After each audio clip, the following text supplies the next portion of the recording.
Welcome to wishful ಅಡುಗೆ ಮನೆ.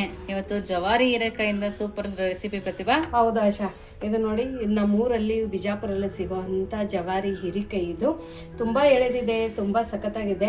ಇವಾಗ ನಾ ಇದು ಮೇಲ್ಗಡೆದೇನು ಸಿಪ್ಪೆ ತೆಗಿತಾ ಇದ್ದೀನಲ್ಲ ಆಶಾ, ಈ ಸಿಪ್ಪೆ ತೆಗಿಬೇಕಾದ್ರೂ ವಾಸನೆ ಬರ್ತಾ ಇದೆ, ಅಷ್ಟು ಚೆನ್ನಾಗಿದೆ. ಇವಾಗ ನೋಡಿ ಇದನ್ನ ತೊಳೆದ್ಬಿಟ್ಟು ಮೇಲ್ಗಡೆ ಇದು ನಾನು ಸಿಪ್ಪೆನ ತಕ್ಕೋತಾ ಇದ್ದೀನಿ. ಸಿಪ್ಪೆನ ತುಂಬಾ ಜಾಸ್ತಿ ತೆಗಿಬಾರ್ದು, ಸುಮ್ನೆ ಒಂದೊಂದೇ ಲೇಯರ್ ಒಂದ್ಸರ್ತಿ ಈ ತರ ತೆಗೆದ್ರೆ ಸಾಕು. ಇದೇನೊಂದ್ ಸ್ವಲ್ಪ ನಂದು ಎಳೆದಿದೆ, ತುಂಬಾ ಹಾಡಿದ್ರೆ ಮಾತ್ರ ಒಂದ್ ಸ್ವಲ್ಪ ತಕ್ಕೊಳ್ಳಿ. ಸೊ ನಾನು ಫಸ್ಟ್ ನಾವು ಈ ತರ ಹೀರೆಕಾಯಿ ಮೇಲಿಂದೆಲ್ಲ ಸಿಪ್ಪೆನ ತಕ್ಕೊಂಡು ಬರೋಣ. ನೋಡಿ ಇಲ್ಲಿ ಈ ತರ ಹೀರೆಕಾಯಿ ಮೇಲ್ಗಡೆ ನಾವು ಸಿಪ್ಪೆನ ತಕೊಂಡ ನಂತರ ಇದನ್ನ ಇನ್ನೊಂದ್ ಸರ್ತಿ ತೊಳ್ಕೊಂಡಿದ್ದೀನಿ. ಇವಾಗ ಇದರದ್ದು ಮುಂದೆದು ಮತ್ತೆ ಹಿಂದೆ ಭಾಗನ ತಕ್ಕೊಳ್ಳೋಣ.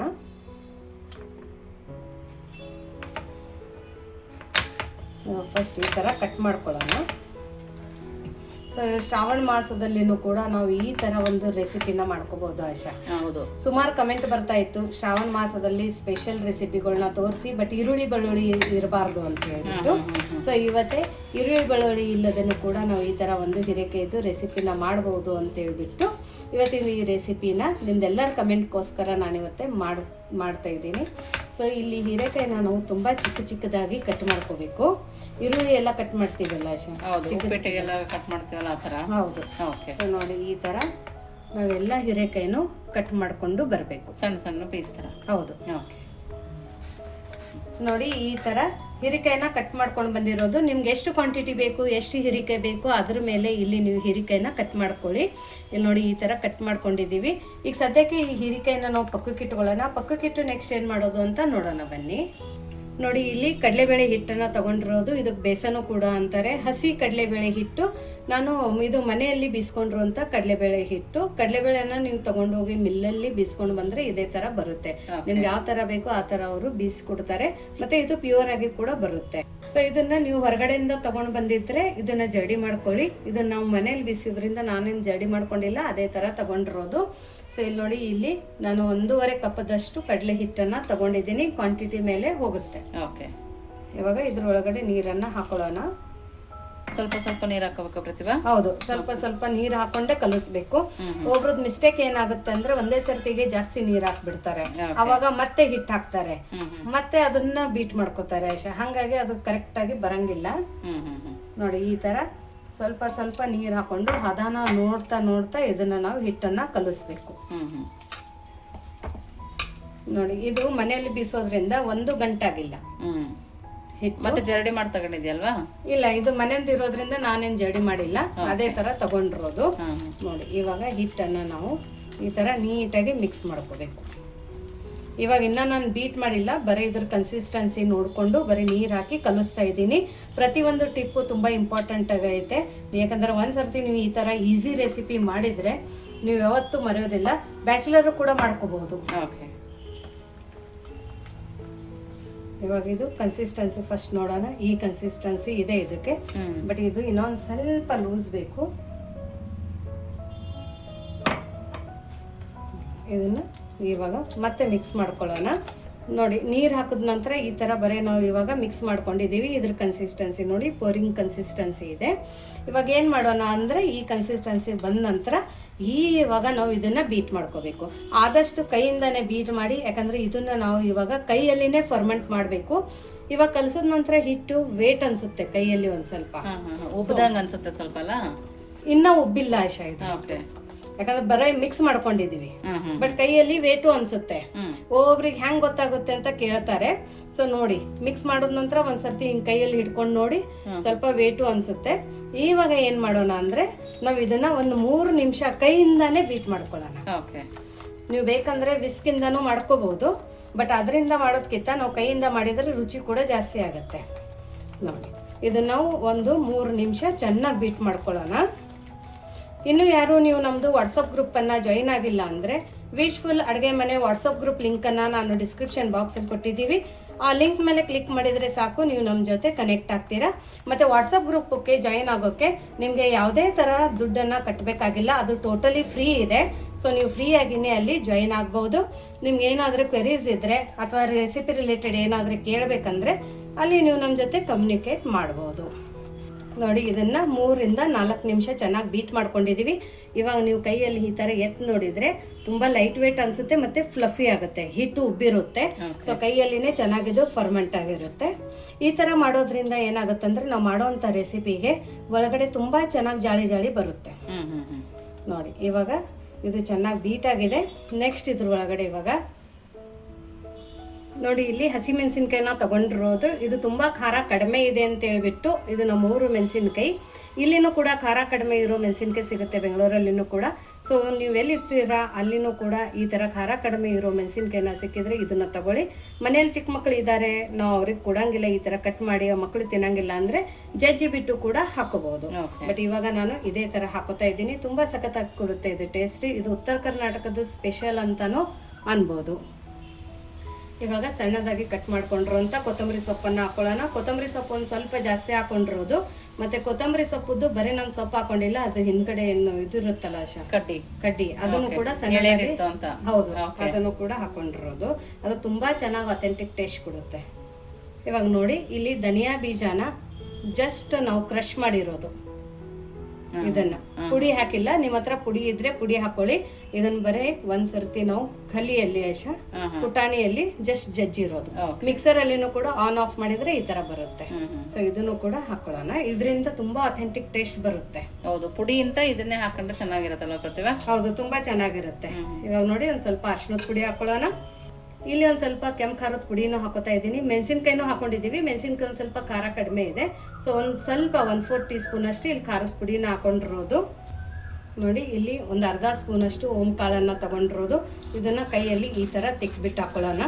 ಈ ಥರ ಹಾಕೊಳ್ಳೋದ್ರಿಂದ ಫ್ಲೇವರ್ ಎನ್ಹಾನ್ಸ್ ಆಗುತ್ತೆ. ಓಕೆ, ಸ್ವಲ್ಪ ಬಿಳಿ ಎಳ್ಳನ್ನು ಹಾಕೊಳ್ಳೋಣ.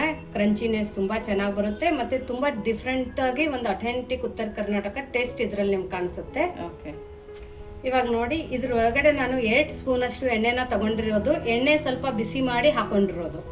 ಇದರಿಂದ ಏನಾಗುತ್ತೆ ಅಂದ್ರೆ ತುಂಬಾ ಚೆನ್ನಾಗಿ ಫ್ಲಫಿಯಾಗಿ ಬರುತ್ತೆ. ಸೊ ಇದು ಬಿಸಿ ಇದೆ, ಎಣ್ಣೆ ಬಿಸಿ ಇರೋದ್ರಿಂದ ನಾವು ಕೈ ಹಾಕೋಕ್ ಆಗಂಗಿಲ್ಲಲ್ಲ. ಹಂಗಾಗಿ ಇವಾಗ ಅದೇ ಸ್ಪೂನ್ ಇಂದಾನೆ ನಾನು ಇಲ್ಲಿ ತಿರುಗಿಸ್ಕೊತಾ ಇದ್ದೀನಿ. ನೀವು ಇಲ್ಲಿ ಬೀಟ್ ಮಾಡ್ಲೇಬೇಕಂತೇನಿಲ್ಲ, ಬರೀ ನೀಟಾಗಿ ಮಿಕ್ಸ್ ಮಾಡ್ಕೊಂಡ್ರೆ ಸಾಕು. ನೋಡಿ ಇವಾಗ ಈ ತರ ಮಿಕ್ಸ್ ಆದ್ಮೇಲೆ ನೆಕ್ಸ್ಟ್ ಇದ್ರ ಒಳಗಡೆ ರುಚಿಗೆ ತಕ್ಕಷ್ಟು ಉಪ್ಪನ್ನ ಇವಾಗ ಹಾಕೊಳ್ಳೋಣ. ಅದ್ರ ಜೊತೆ ಸಣ್ಣದಾಗಿ ಕಟ್ ಮಾಡ್ಕೊಂಡಿರುವಂತ ಹೀರೆಕಾಯಿ ಹಾಕೊಳ್ಳೋಣ. ನಾವು ಶ್ರಾವಣಕ್ಕೆ ಈರುಳ್ಳಿ ತಿಂತೀವಿ, ಕೆಲವೊಬ್ರು ಈರುಳ್ಳಿ ತಿಂತಾರೆ. ಅವ್ರು ತಿಂತೀನಿ ಅಂದ್ರೆ ಹೀರೆಕಾಯಿ ಜೊತೆ ಈರುಳ್ಳಿ ಕೂಡ ಕಟ್ ಮಾಡಿ ಹಾಕೋಬಹುದು. ಇದನ್ನ ಇವಾಗ ಮತ್ತೆ ನೀಟಾಗಿ ಮಿಕ್ಸ್ ಮಾಡ್ಕೊಳ್ಳೋಣ. ನೋಡಿ ಪರ್ಫೆಕ್ಟ್ ಆಗಿದೆ. ಅಕಸ್ಮಾತ್ ಕನ್ಸಿಸ್ಟೆನ್ಸಿ ಕರೆಕ್ಟ್ ಅನ್ಸಿಲ್ಲ, ತುಂಬಾ ಗಟ್ಟಿಯಾಗಿದೆ ಅಂದ್ರೆ ಒಂದನಿ ನೀರನ್ನ ಹಾಕೋಬಹುದು. ಇವಾಗ ಇದನ್ನ ಇನ್ನೊಂದ್ ಸರ್ತಿ ನೀಟಾಗಿ ಮಿಕ್ಸ್ ಮಾಡ್ಕೊಳ್ಳೋಣ. ಕೈಯಿಂದ ಮಿಕ್ಸ್ ಮಾಡ್ಕೊಳ್ಳೋಣ. ಯಾಕಂದ್ರೆ ಸ್ಪೂನ್ ಅಲ್ಲಿ ನಿಮ್ಗೆ ಆ ಹದ ಗೊತ್ತಾಗಂಗಿಲ್ಲ, ಆ ಕನ್ಸಿಸ್ಟೆನ್ಸಿ ಗೊತ್ತಾಗಂಗಿಲ್ಲ.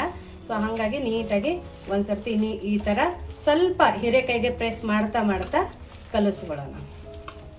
ನೋಡಿ ಇವಾಗ ಇದ್ರ ಕನ್ಸಿಸ್ಟೆನ್ಸಿ ನೋಡಿ ತುಂಬಾ ಚೆನ್ನಾಗಿದೆ, ತುಂಬಾ ಗಟ್ಟಿ ಇಲ್ಲ, ಈ ತರ ಇದೆ. ತುಂಬಾ ನೀರ್ ತರನೂ ಇಲ್ಲ ಪ್ರತಿಭಾ? ಹೌದೌದು, ನೀರ್ ತರ ಏನಿಲ್ಲ. ಇವಾಗ ನೆಕ್ಸ್ಟ್ ನಾವು ಇದನ್ನ ಈ ತರ ತಗೊಂಡ್ಬಿಟ್ಟು ಈ ತರ ಎಣ್ಣೆ ಒಳಗಡೆ ಬಿಡಬೇಕು. ಎಣ್ಣೆ ನೋಡಿ ತುಂಬಾ ಜಾಸ್ತಿ ಬಿಸಿ ಮಾಡಿಲ್ಲ, ಜಸ್ಟ್ ಬಿಸಿ ಹಾಕ್ಬೇಕಷ್ಟೇ. ಹೊಗೆ ಬರೋ ತನ ಬಿಸಿ ಮಾಡಿ ಆಮೇಲೆ ನೀವು ಬಜ್ಜಿ ಬಿಡ್ತೀವಿ ಅಂದ್ರೆ ಇದು ಚೆನ್ನಾಗಿ ಬರಂಗಿಲ್ಲ. ಇದೇ ತರ ಬಿಡಬೇಕು. ಅವಾಗ ಒಳಗೆ ತುಂಬಾ ಫಳ್ಳ ಆಗ್ತಾವ. ರೌಂಡ್ ರೌಂಡ್ ಆಗಿ ಈ ತರ ಬಿಡ್ತಾ ಹೋಗೋಣ. ಫ್ಲೇಮನ್ನು ನಾನು ಮೀಡಿಯಂ ಫ್ಲೇಮಲ್ಲಿನೇ ಇಟ್ಕೊಂಡಿರೋದು. ಮೀಡಿಯಂ ಫ್ಲೇಮಲ್ಲಿ ಇಟ್ರೆ ಒಳಗಡೆ ನೀಟಾಗಿ ಬೇಯುತ್ತಲ್ವ ಪ್ರತಿಭಾ? ಹೌದು, ಮತ್ತೆ ಅಂತದ್ರಲ್ಲಿ ಇದ್ರಾಗ ನಾವು ಸೋಡಾ ಬೇರೆ ಹಾಕಿಲ್ಲಲ್ಲ Asha. So without soda, without onion garlic ತುಂಬಾ ಸಿಂಪಲ್ ಆಗಿ ಈ ತರ ಒಂದು ರೆಸಿಪಿನ ಮಾಡ್ಕೋಬಹುದು. ನೋಡಿ ಹಾಕಿ ಒಂದ್ ಸ್ವಲ್ಪ ಹೊತ್ತು ಅದೇ ತರ ಬಿಟ್ಟಿರೋದು. ಒಳಗಡೆ ಅಕ್ಕಿ ಹಿಟ್ಟಿಲ್ಲ, ಸೋಡಾ ಇಲ್ಲ, ಮೊಸರಿಲ್ಲ, ಏನೋ ಇಲ್ಲ, ಯಾವ್ದು ತರನು ನಾವು ಯೂಸ್ ಮಾಡಿಲ್ಲ. ಬರೀ ಕಡಲೆ ಹಿಟ್ಟಲ್ಲಿನೋ ಮತ್ತೆ ಹಿರಿಕೆಯಲ್ಲಿ ಈ ತರ ಮಾಡಿರೋದು. ನೋಡಿ ಈ ತರ ಚೆನ್ನಾಗಿ ಕೆಂಪು ಕಲರ್ ಬರೋ ತನ ನಾವು ಇದನ್ನ ಕರಿಬೇಕು. ಸೊ ಮಧ್ಯ ಮಧ್ಯದಲ್ಲಿ ಈ ತರ ಕೈ ಆಡಿಸ್ತಾನೆ ಕರೆದಿರೋದು. ಇಲ್ಲ ಅಂದ್ರೆ ಏನಾಗುತ್ತಂದ್ರೆ ಕೆಲವೊಬ್ರದ್ದು ಒಂದ್ ಕಡೆ ಡಾರ್ಕ್ ಕಲರ್ ಆಗುತ್ತೆ, ಒಂದ್ ಕಡೆ ಲೈಟ್ ಕಲರ್ ಆಗುತ್ತೆ. ಸೊ ಕಂಟಿನ್ಯೂಸ್ ಆಗಿ ಈ ತರ ತಿರುಗಿಸ್ತಾ ನಾವು ಮಾಡಿದ್ರೆ ತುಂಬಾ ಚೆನ್ನಾಗಿ ಬೇಯುತ್ತೆ. ಇವಾಗ ನೋಡಿ ಇದು ತುಂಬಾ ಚೆನ್ನಾಗಿ ಕರೆದಿದೆ ಅಲ್ಲ ಆಶಾ. ಇವಾಗ ಫ್ಲೇಮ್ ಅನ್ನ ನಾವು ಲೋ ಫ್ಲೇಮ್ ಅಲ್ಲಿ ಇಟ್ಕೊಳ್ಳೋಣ. ನಾವು ತಕ್ಕೋಬೇಕಾದ್ರೆ ಲೋ ಫ್ಲೇಮ್ ಅಲ್ಲಿ ಇಡ್ಬೇಕಾ? ಹೌದು. ನೋಡಿ ಇವಾಗ ತಕೊಳ್ಳೋಣ. ತುಂಬಾ ಪರ್ಫೆಕ್ಟ್ ಆಗಿ ಕಲರ್ ಬಂದಿದೆ, ಟಮ್ ಅಂತ ಉಬ್ಬಿದಾವೆ. ಇಲ್ಲಿ ನೀವು ನೋಡ್ಬೋದು. ಹೌದು, ಸಕ್ಕತ್ತಾಗಿ ಕಾಣಿಸ್ತದೆ ನೋಡಿ. ಹೌದು, ಇದನ್ನ ಹಂಗೆ ಬರ್ತಾ ಇದೆ. ಹೌದು ಆಶಾ, ತುಂಬಾ ಸಖತ್ತಾಗಿ ಬರ್ತಾ ಇದೆ. ಇವಾಗ ಇದು ಹಿರಿಕಾಯಿ ಬಜಿನ ನಮ್ಮ ಉತ್ತರ ಕರ್ನಾಟಕ ಸ್ಟೈಲ್ ಅಲ್ಲಿ ತಿನ್ನೋಣ ಅಂತ. ಓಕೆ ನೋಡಿ, ಬಿಸಿ ಬಿಸಿ ಹಿರಿಕಾಯಿ ಬಜ್ಜಿ ರೆಡಿಯಾಗಿದೆ. ಸೋಡಾ ಇಲ್ಲ, ಮೊಸರಿಲ್ಲ, ಇನ್ನೂ ಕೂಡ ಇಲ್ಲ, ಅಕ್ಕಿ ಹಿಟ್ಟು ಕೂಡ ಇಲ್ಲ. ಸೊ ಅಂತೂ ಇಷ್ಟು ಚೆನ್ನಾಗಿ ಹೆಂಗಾಗಿದೆ ಅಂತ ಯೋಚನೆ ಮಾಡ್ತಾ ಇದ್ದೀರಲ್ಲ. ಸೊ ಇದು ಆಗಿರೋದು ರೀಸನ್ ಅಂದ್ರೆ ಚೆನ್ನಾಗಿ ಬೀಟ್ ಮಾಡೋದಕ್ಕೆ ಈ ರೀಸನ್ ಅಲ್ಲಿ ಚೆನ್ನಾಗಿ ಬಂದಿರೋದು. ಇಲ್ಲಿ ನೋಡಿ, ಇವಾಗ ಓಪನ್ ಮಾಡಿ ತೋರಿಸ್ತೀನಿ ನೋಡಿ. ಒಳಗಡೆ ನೀವು ಸೋಡಾ ಹಾಕಿದ್ರು ಕೂಡ ಇಷ್ಟು ಫಳ್ಳಾಗಿ ಇಷ್ಟು ಚೆನ್ನಾಗಿ ಬರಂಗಿಲ್ಲ, ಅಷ್ಟು ಚೆನ್ನಾಗಿ ಬಂದಿದೆ ನೋಡಿ. ಹೀರಿಕಾಯಿನೂ ಕೂಡ ಸಣ್ಣದಾಗಿ ಕಟ್ ಮಾಡೋದ್ರಿಂದ ತುಂಬಾ ಚೆನ್ನಾಗಿ ಬೈದಿದೆ. ಇವಾಗ ನಾ ಹೇಳಿದೆ ಉತ್ತರ ಕರ್ನಾಟಕ ಸ್ಟೈಲಲ್ಲಿ ತಿನ್ನೋಣ ಅಂತ. ಹೇಳ್ತೀನಿ ನಿಮಗೆ ಹೆಂಗೆ ಅಂತ.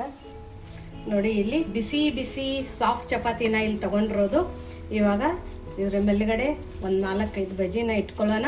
ಪಲ್ಯನೇ ಬೇಕಂತೇನಿಲ್ಲ. ಸೊ ಉತ್ತರ ಕರ್ನಾಟಕ ಮಂದಿ ಈ ಥರನೂ ಒಂದು ಹೆಲ್ದಿ ಕಡಲೆ ಹಿಟ್ಟಲ್ಲಿ ಈ ಥರ ಒಂದು ರೆಸಿಪಿನ ಮಾಡ್ಕೋತೀವಿ. ಸೊ ಈ ಥರ ಮಾಡಿಬಿಟ್ಟು ನಾನು ಹೇಳಿದೆ ನೋಡಿ, ಚಪಾತಿ ಅಂತೂ ಎಷ್ಟು ಸಾಫ್ಟ್ ಆಗಿದೆ ಅಂದರೆ ಅಷ್ಟು ಸಾಫ್ಟ್ ಆಗಿದೆ. ಇವಾಗ ಈ ಥರ ಬಜಿನ ಕಟ್ ಮಾಡ್ಕೊಳ್ಳೋಣ. ಆಮೇಲೆ ಈ ಥರ ಚಪಾತಿ ಜೊತೆ. ಅಶಾ, ನೀವು ಫಸ್ಟ್ ಟೇಸ್ಟ್ ಮಾಡಿದಿ ಯಾವಾಗಾದ್ರೆ? ಮಾಡಿಲ್ಲ ಪತಿ. ನೋಡಿ, ಟೇಸ್ಟ್ ಮಾಡಿ. ಡಿಫ್ರೆಂಟ್ ರೆಸಿಪಿ, ಒಳ್ಳೆ ರೆಸಿಪಿ, ಮಕ್ಕಳಿಗೆ ಬಾಕ್ಸಿಗೂ ಕೂಡ ಮಾಡಿಕೊಡುವಂಥ ಒಂದು ರೆಸಿಪಿ. ಹೌದು ಪ್ರತಿಭಾ, ಸೂಪರ್ ಆಗಿದೆ. ಪಲ್ಯನೇ ಬೇಕಾಗಲ್ಲ. ಹೌದಲ್ಲ? ಇದು ಮಾಡಿದ್ರೆ ಈವ್ನಿಂಗ್ ಟೈಮ್ ಕೂಡ ಕೊಡ್ಬೋದು. ಅಷ್ಟು ಚೆನ್ನಾಗಿದೆ ನೋಡಿ. ಈ ಥರ ಜಾಸ್ತಿ ತರಕಾರಿನ ಹಾಕಿಬಿಟ್ಟು ಮಕ್ಕಳು ಉದುರು ಪಲ್ಯ ಈ ಥರ ಇಷ್ಟಪಡ್ತಾರೆ ಅಂದರೆ ಒಂಥರ ಹೆಲ್ದಿ ರೆಸಿಪಿ. ಬಾಕ್ಸಿಗೂ ಕೂಡ ಈ ಥರ ಮಾಡಿಬಿಟ್ಟು ಅಥವಾ ನೀಟಾಗಿ ನಾವು ಇದನ್ನು ಕಟ್ ಮಾಡಿಬಿಟ್ಟು ತೆಳಗಡೆ ಕೆಚಪ್ ಹಾಕಿ ರೋಲ್ ಮಾಡಿ ಕೂಡ ಕೊಡ್ಬೋದು. ಹೀರೆಕಾಯಿ ತಿನ್ನಲ್ಲ ಅನ್ನೋರ್ಗಂತೂ ಸೂಪರ್ ರೆಸಿಪಿ. ಹೌದು, ಇದು ಬಜಿನೂ ಅನ್ಬೋದು, ಈ ತರ ಒಂದು ಪಲ್ಯನೂ ಕೂಡ ಅನ್ಬೋದು. ಈ ತರ 2 in 1 ರೆಸಿಪಿ ಇದು. ಒಂದ್ಸರ್ತಿ ನಾನು ಹೇಳೋ ರೀತಿಯಲ್ಲಿ ಮಾಡಿ ನೋಡಿ, ಮತ್ತೆ ಹೆಂಗ್ ಬಂತು ಅಂತಾನು ಕಮೆಂಟ್ ಮೂಲಕ ತಿಳಿಸೋದನ್ನ ಮರಿಬೇಡಿ. ಇದನ್ನ ನೋಡಶ ಪ್ಲೇನ್ ತಿಂದಿವಾಗ. ಹೌದು, ತುಂಬಾ ಚೆನ್ನಾಗಿದೆ ಪ್ರತಿಭಾ. ಹೌದಲ್ಲ? ಚಪಾತಿ ಒಂದ್ ಸ್ವಲ್ಪ ಸಿಗ್ತಾ ಇದೆಯಲ್ಲ, ತುಂಬಾ ಚೆನ್ನಾಗಿ ಅನ್ಸ್ತಾ ಇದೆ.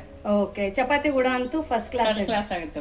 ಸರಿ ನೋಡಿ, ಮಕ್ಕಳಿಗೆ ಇದೊಂದು ಹೊಸ ಟಿಫನ್ ಬಾಕ್ಸ್ ರೆಸಿಪಿ ಕೂಡ ಅನ್ಬೋದು. ಮತ್ತೆ ಸಿಗೋಣ ಇದೇ ತರ ಒಂದು ಹೊಸ ಹೊಸ ರೆಸಿಪಿ ಜೊತೆ, ಹೊಸ ಹೊಸ ಟೇಸ್ಟ್ ಜೊತೆ. ವಿಶ್ಫುಲ್ ಅಡುಗೆ ಮನೆಯಲ್ಲಿ. Thank you.